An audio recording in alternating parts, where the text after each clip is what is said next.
So this morning again, let's go back into the three principles: mind, consciousness, and thought. Now, somebody asked me yesterday, why did you pick these particular things? Well, I didn't pick them. They picked me because it just is. And if you really look at it very, very carefully, one at a time, nothing in this world can exist without those three principles. These three principles, they create our experience here on earth. Because from the cradle to the grave, our entire experience through life is a psychological experience. And this is what we should work on. And this is for everybody. It's not just psychologists. The reason I'm saying psychological experience because it comes through your psyche. And your psyche is your soul. That's another name for it. So we can work on there. Now, I know some people that say, well, how come there's only three? Well, there's only three because that's the Trinity. That's the complete ball game. Put it that way. Now, I know somebody that found a fourth. And the fourth, they said, was emotions. Now, how can you possibly have an emotion without a thought? How can you have an emotion without a mind? How can you have an emotion without being conscious so you can wipe that out? Then I heard that there's another person that has found 7. So it's getting worse. They're getting away from the simplicity of the Trinity. Go back to there. Now, another way to express this is, let me see. You know how in science you have elements, and it takes 2 or more elements to create a compound. Well, that's the same with your psyche, because you could call those 3 principles 3 elements, 3 psychological elements. And you take those elements and you create compounds. And compounds would be things like distrust, greed, jealousy, hate, envy, or it could be love, caring, sharing. They're all compounds. And if we can take those 3 elements and change them into psychological positive compounds, then we see a positive life. And I'll tell you something. No matter what anybody else in this world says, there is only 3, and there always will be only 3. Because they're the complete, they are the 3 elements that create our experience here on earth. Now, I've got $20 in my pocket. And if anybody in this room can come out with another element, it's yours.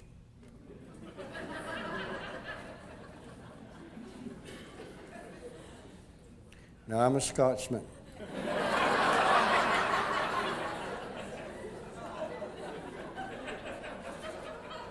So I'm using these 3 elements for safety, and I just created an insecure feeling.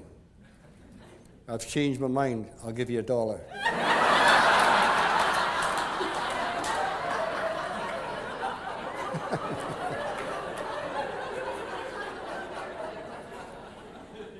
It's all thought. Everything we do, all our emotions, all our feelings, all our desires, everything is all created from thought.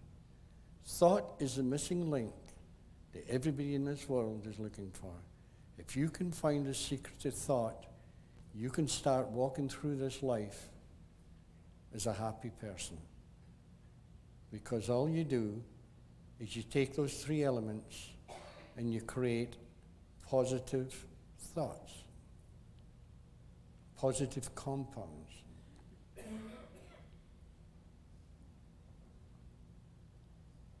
Well, I was taking a risk there, wasn't I? $20.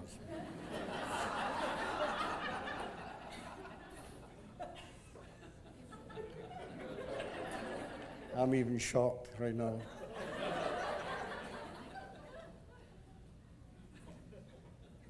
Now, if you can take those three elements, mind, consciousness, and thought, and explain it to people, how their thoughts lead to their reactions in life, then you can save a human being. You can change a family. You can change a marriage. You can change teenagers. You can change anybody in the world if they hear even a little bit of the secret of mind, consciousness, and thought. You can, right now, you can forget all about mind and all about consciousness. And let's just work on thought. Thought alone will do it. Because remember, thought, consciousness, and mind are all the same thing. So just change your thoughts. And if you leave this, I see right now everybody's in a very, very happy mood.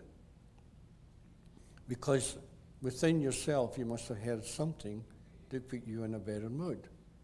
And a better mood is an elevation of consciousness. That's all it is. And when your mood changes, your consciousness has dropped to a lower level of understanding. And if you see that happening, please don't try and figure it out. You'll just waste your time. All you have to do is to realize your thoughts have dropped to a lower level of understanding. Only your thoughts. And when that happens, you go back up to where you started. It's always thought. You know, that happens with me too. I drop in a level of consciousness, and sometimes I get a little bit put off at somebody or something. And I have a great guide, it's Judy. And she'll say, Sid, remember what you preach? And I'm back to thought again, and it's gone. Because it's these three elements that weave the life that you're going to lead. And I don't care what you do for a living. I don't care who you are, what condition it is. If you can take those three elements and find out how they work, your life will change. Your life will change to the better. That is an absolute.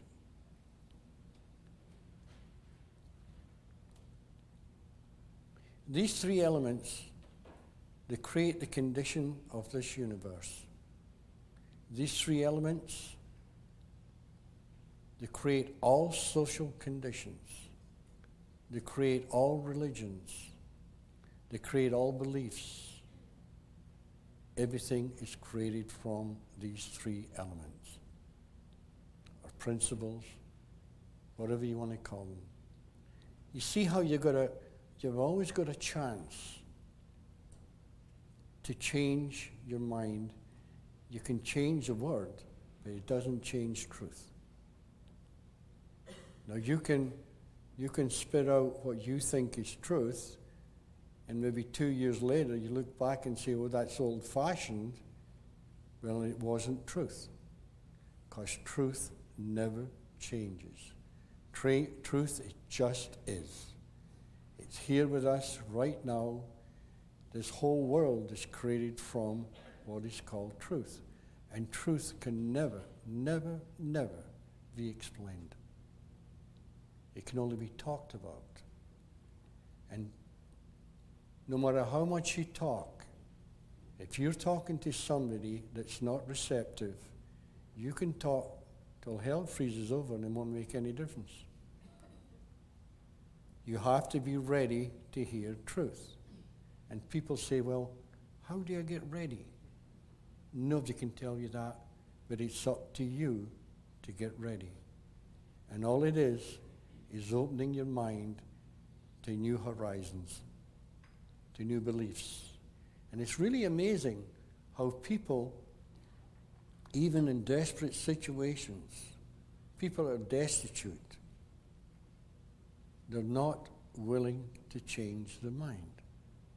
It's not their fault. That's just the way it is. But whenever you are ready to listen to truth, I guarantee 100% the right person or the right book or the right tape will appear and you'll hear it. Because truth is everywhere. It's in every library, it's in every bookstore, it's in every school, it's in every church, all over the world.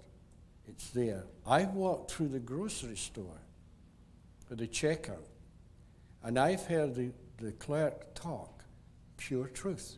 They might not even know they're doing it, but they're talking pure truth. You hear it everywhere. So it's not hiding from you, it's you that's hiding from it.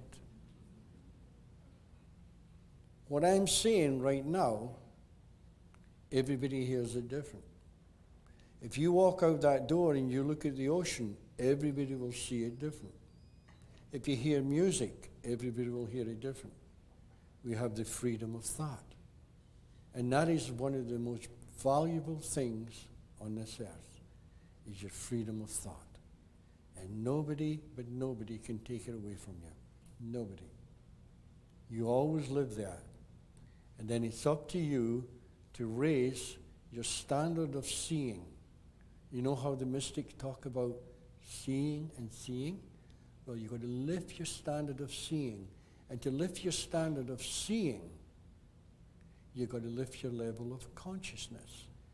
To lift your level of consciousness, another way to say that is lift your level of understanding. You know, I heard of this fellow once, and he was in jail a couple of times because he was writing bum checks. And this man had a terrible life. He struggled and struggled, and he was afraid that the police are going to catch him, and finally they did, and they put him in jail. He got out, and he did the same thing again. And this friend of mine said to him, you know, you're wasting all this energy. You've got all this talent. He was a con man.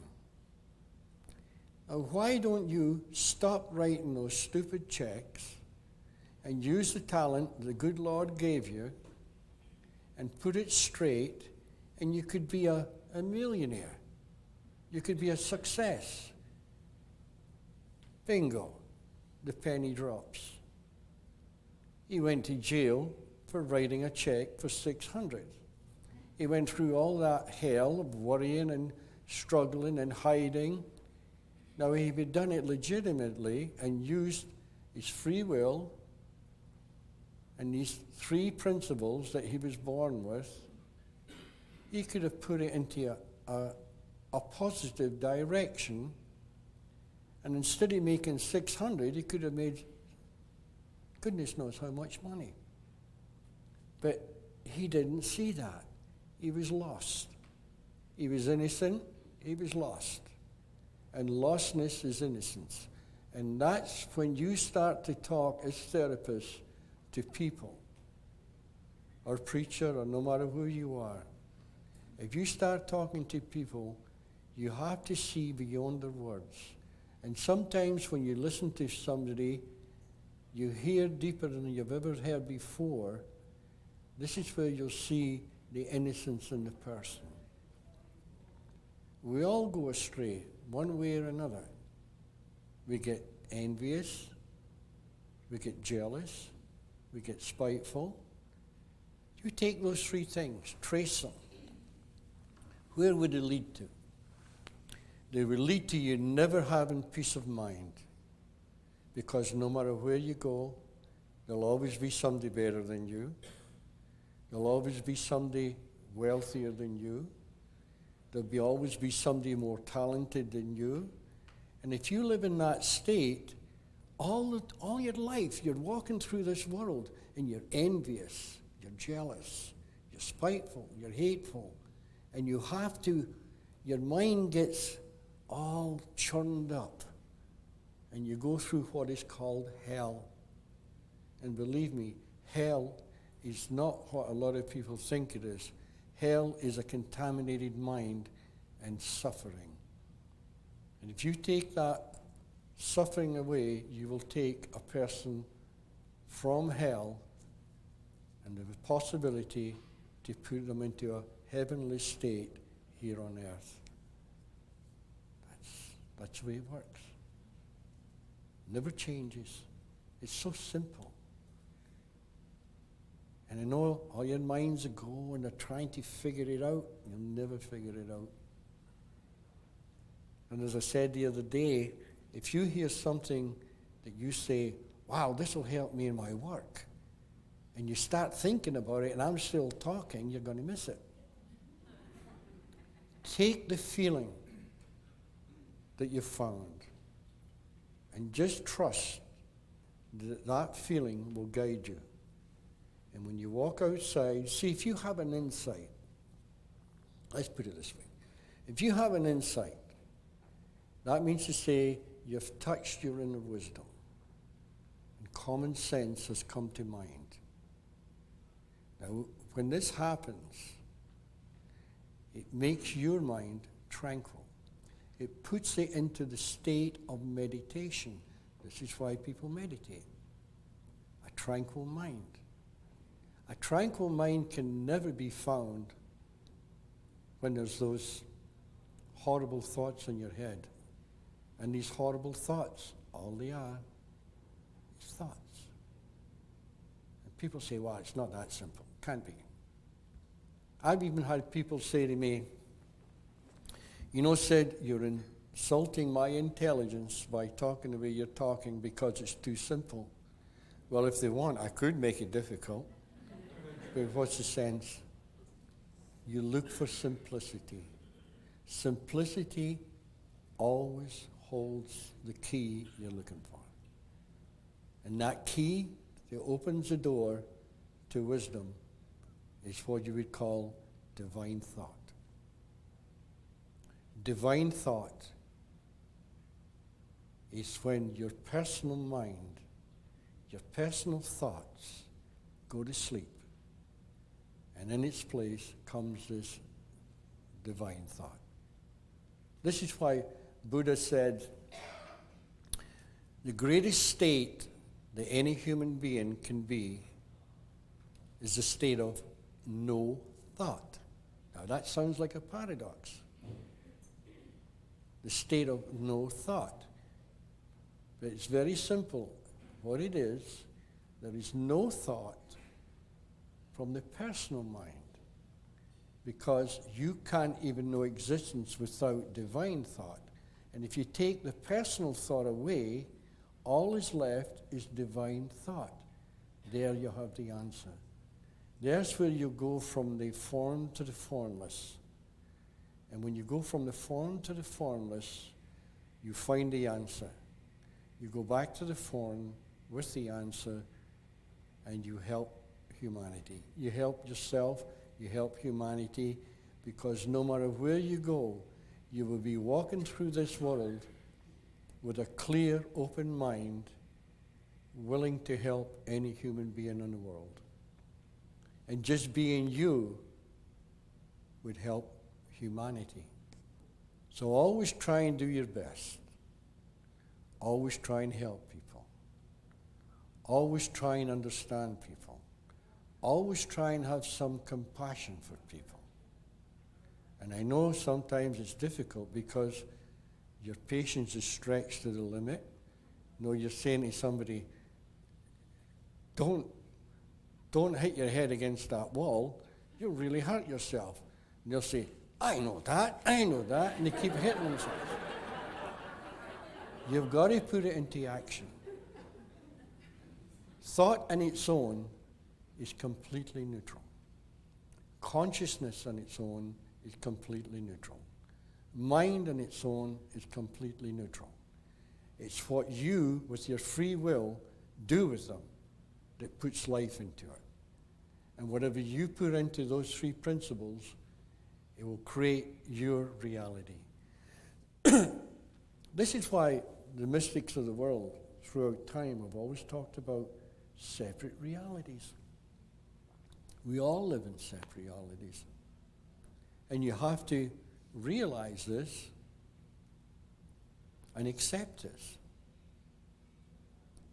And the idea of life, you see, you're born purity of thought, purity of mind.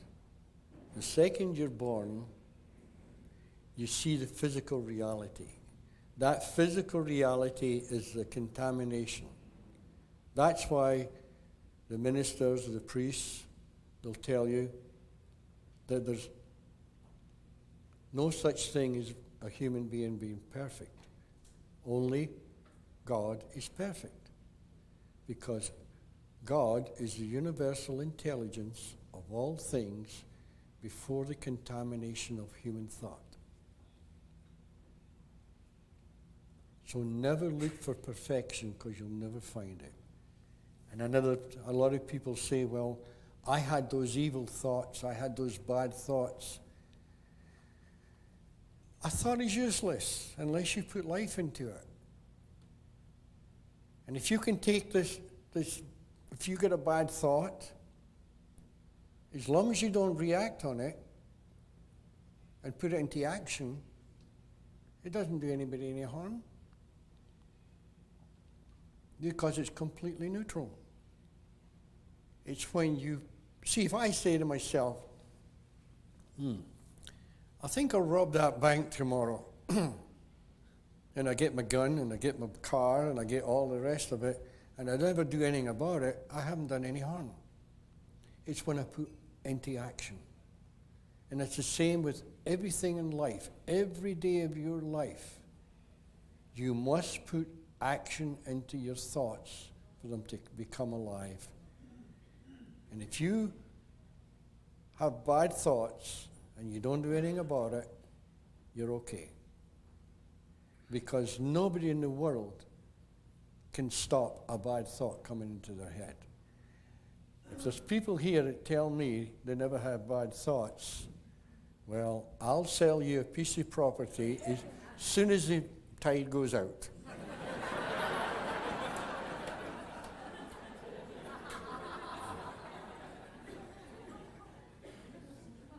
So, any more questions, please? Could you please give your thoughts on the relationship between awareness and mind, thought, and consciousness? We're using two words there. Awareness and consciousness. They're the same thing, with different words. So what you're actually saying is, how can you explain awareness with awareness? They're both the same thing. Don't get caught up in words. It's consciousness or awareness are the same thing. Consciousness, awareness, and understanding are the same thing. There's three words meaning the same thing. Consciousness, awareness, and the ability to understand are the same thing. Consciousness is just an understanding. It's a level of understanding. Now, we all live on different levels of understanding. There's that separate reality again.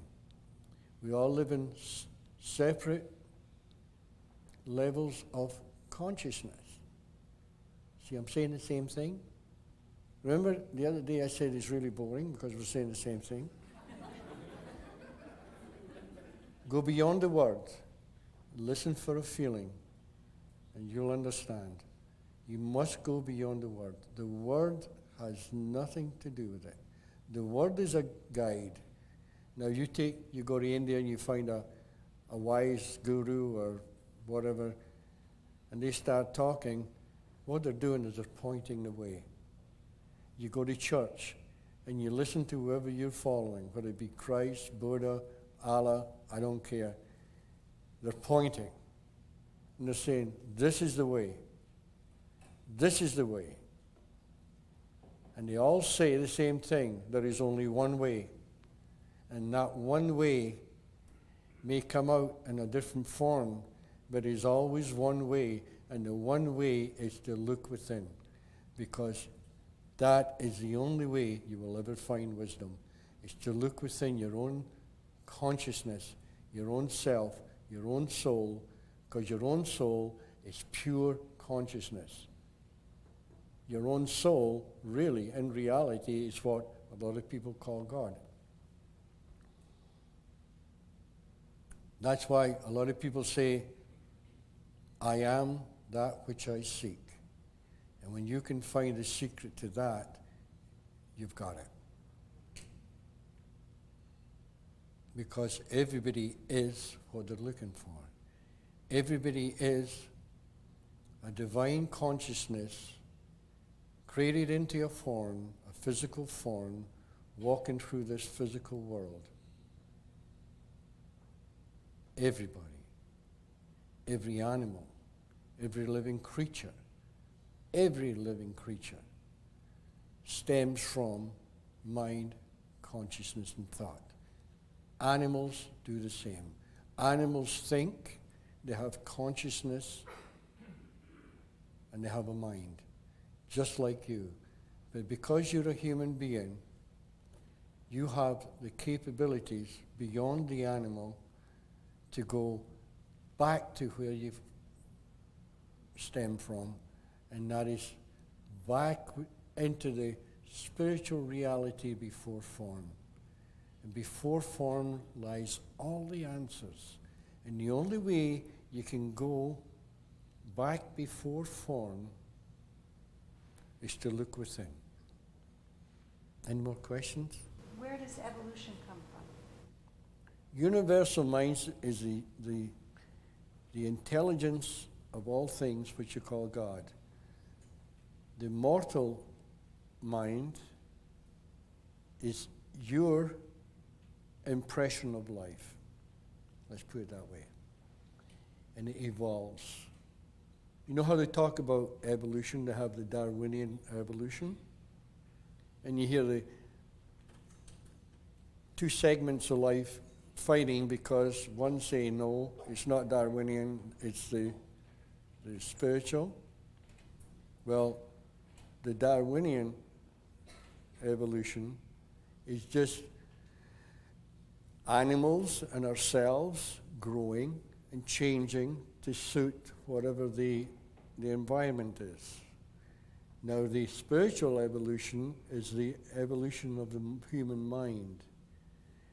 And we evolve, we raise our level of consciousness, and we raise the level of understanding through our mind, and there is no end to this evolution. You just keep changing. You can never come to the end. And if people say, I've got it, that's it, they're joking. They're kidding themselves. And remember I said the other day, if you do have an insight, and your level of consciousness rises, that means to say you've found a new understanding of life, a different way to survey life. When you walk out that door, keep it that way, and don't go back to your old. Look at life with your newfound understanding, and when you do that, that life out there will change because you've found a new understanding. It's like when I used to look at life, I used to think life was awful. It was a pit. I just didn't like life too well. And I figured that, well, this is the way I was born. This is the way I was brought up. There's nothing I can do with it until I die, and maybe hopefully the next time I'll have another try at it. And I was really wrong. I was so wrong. You can change in one split second way beyond the wisest person on earth. You can jump ahead. And this is what I call jumping the boundaries of time. People think it's time to say, okay, it's going to you walk in and somebody says, oh, you really messed up. I've heard this, believe me. You're really messed up. I can see at least 20 years of therapy ahead of you. In your head, you believe that it's going to take 20 years. The 20 years come, and you say, hey, I haven't changed. What happened? That's not true. From moment to moment, your reality can change. And if you quieten your mind, you don't have to try. You may be walking along the road, and all of a sudden, you have an insight. Right there and then, your life, you have jumped the boundaries of time, gone on to another level of consciousness. You didn't have to wait 20 years. And that's why I'm saying you've jumped the boundaries of time. It's really funny. I don't know where they get the idea. Some people will say, you're at least 20 years therapy. You walk into the doctor next door, and he says, 10 years. Another guy says, well, I might be able to do it in 5. It's all guesswork. And there is no guesswork if you go along with mind, consciousness, and thought. Because it just is. And you can't be just is. And people say, well, why? It doesn't matter why. It just is. That's a simple answer, and you've got to figure it out on your own.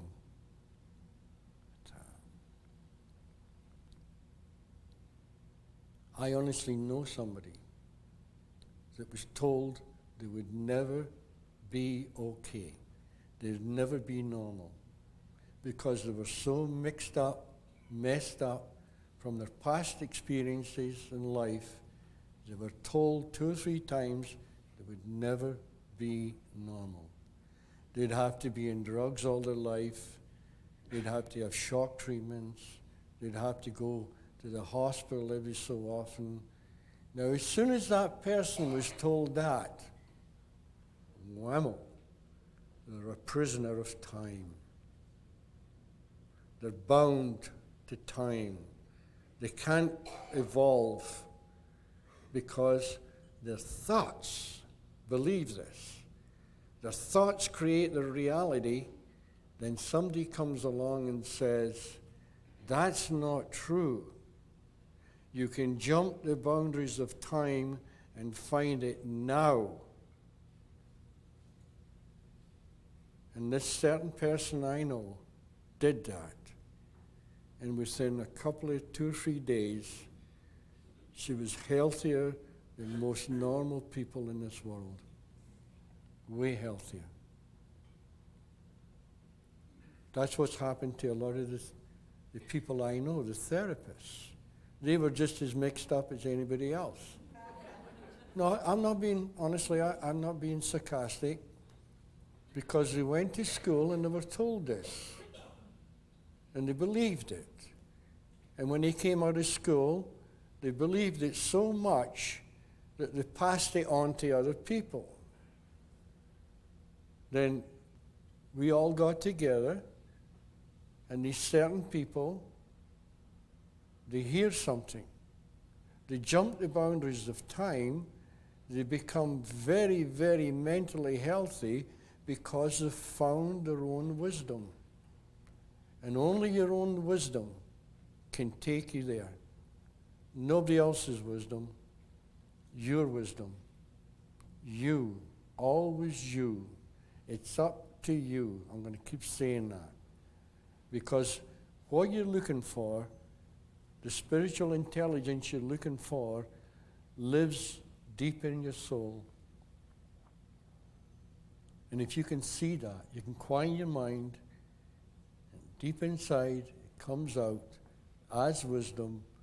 You jump the boundaries of time, you're a healthy human being, and from then on, you will help the world, just being you. Wisdom isn't taught. It cannot be taught. It's impossible. It must come from you. only from you. And that's a beautiful thing to know, because you're not a prisoner anymore. And if somebody tells you it all happened in the past, you must go back in the past and go through all that hell again, all they're doing is they're tormenting your soul. That's all they're doing. And if you can see that you're a prisoner of the past, and what the past really is, the past is non-existent. It doesn't exist. The future doesn't exist. The only thing that exists is the now. And that's why a lot of those wise people have always told you to come back to the now, because the now is all that exists. And if you can come back to the now, what you've done is release all this torment, all these bad memories. You've let them go, and you've got purity of thought. And when you get purity of thought from the now, you see with clarity, you see with wisdom, you see with love, you see with empathy for other human beings. You see their suffering. And when they're suffering, you go and help them. If you have a sister and brother that's suffering, you go in and help them. If you have a neighbor that's suffering, you go in and help them. You have the ability to understand. And it's wisdom that brings the ability to understand. And that wisdom is yours. It is you. It is you before the contamination of thought. Throw these old thoughts away from the past. Forget them. You know how they say to forgive is to forget? Forgiveness worries a lot of people. I've had people say to me, Sid, I'd come and listen to you if you didn't talk about forgiveness, because I can't forgive what my parents did, or what my uncle did, or what my so-and-so did, or this did. They just don't get it. That they're living in agony because they're hanging on to those thoughts from the past. The thoughts are not real. They're only an illusion in time. Let them go, then all of a sudden, out there is a different world. You look at your children, you see them different. You look at your spouse, you see them different. You look at humanity, you see it different. Everything is different because you've dropped all the contamination from the past. You realize what it is. You've thrown it away, and in its place comes this clarity of thought. And with clarity of thought comes the wisdom to guide you through life. Neutrality is a feeling of love. Now, a lot of people say, wait a minute, I'm in love, but I'm not neutral. But that's not what I'm saying. If you meet somebody and you fall madly in love with them, you're not judging them. You're neutral. You're seeing them as beautiful people. But what happens is, we meet somebody, we fall in love, and we're very neutral. Our minds are in complete neutral. We're in the mode of acceptance. And we're accepting whoever we've found that we're in love with. And you get married. Then the problems start, even before that. You start judging. And this love starts to dissipate because you're in the mode of judging. If you can see that that mode of judging is only thought and motion, the same love that you had when you first met your spouse will return, and even more so. Every day in life, you have a new chance to fall in love with your spouse, fall in love with your children, fall in love with life. every day in life, every moment of life. Because a moment in life, as small as it is very valuable. Because I just told you, if you find wisdom, it's in a timeless zone. It's not even a second. It's timeless. People said to me, how long was this experience last for you? I can't tell. I can only guess, maybe 5, 6 seconds, if that. But when you're in that, when you find wisdom, you're in a state of no thought. No thought from here. No judgment. No caring. No problems. Completely neutral. Hope is a wonderful thing. Magical. Without hope, you have nothing. So always keep in mind, there's a new life for you just round the corner. And if you have enough hope, enough faith, that life will appear. It's appearing for you now. It appeared for me.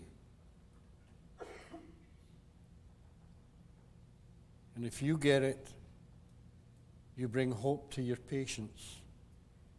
You bring hope to the inmates in jail. You bring hope to the school children. Because as you know, there's a lot of school teachers now helping children. And this is what it's about, helping each other. And the more you can help another human being, the better it is for you. Because you get that feeling. And I've been saying all weekend, it's not an intellectual thing, it's a feeling. And if you get this great feeling, you have a nice feeling today, you walk out that door with that nice feeling and keep it, the wisdom will come. Because it's wisdom that's bringing the feeling. But if you're sitting here all in knots, trying to figure it out, and planning that, I must get this all fixed up, how can I do this? And you've missed it completely. Stick to that nice feeling. Don't try and figure it out. And if you stick to that feeling, that means to say that somewhere deep within your consciousness has been touched.